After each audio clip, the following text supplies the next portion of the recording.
do a little video for Tuesday. We'll call it Tuesday's Top Tips.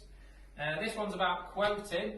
I'm off to do a couple of quotes tomorrow, and I just thought I'd share a couple of things that I always remember to do or bring when I do a quote. Firstly, most important is your survey form.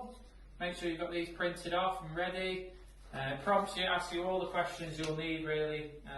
Obviously, as we all are quite busy, so you might go to a quote tomorrow and you might end up doing the job for 2 months, so it's important that you remember everything you saw on the job. Obviously take lots of pictures, before pictures, really important. Other thing, laser measure. Make sure you measure the area, and then you can price accordingly. The last thing you want to be doing is going back to a job simply because you didn't have a measure. Okay, the other thing, product-wise, except for your standard cleaners, hand brushes, whatever, a couple of things really important that you always have on your quotes.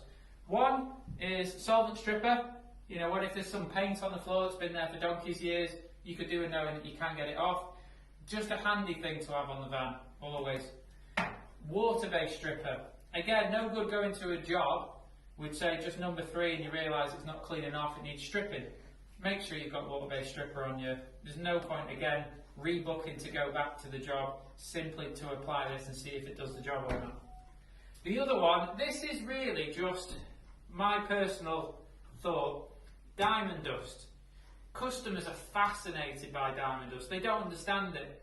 And that's what's great. You put a bit of number 3 on the floor and you do it with a hand brush and they kind of think, bloody hell, I could do that. Or even with the machine. But you put a little bit of diamond dust down and suddenly they're like, what's that? What does that do? And it just looks good. It just shows that you know your stuff. And I think they appreciate that, especially when you explain the technology behind it. They're fascinated by it. And the most important thing, guys, be confident.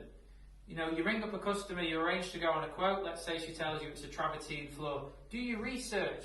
Learn a bit more about travertine. You can talk to them about potentially where it's from or how it's formed and why there's holes in it, why holes appear after they've bought it. So try and do your research and learn a bit more because they love that. At the end of the day, trust me, I know, they spent a long time picking the tiles. So, give them the information that they want to hear and give them that value for money. So, best of luck with your next quotes. Take care.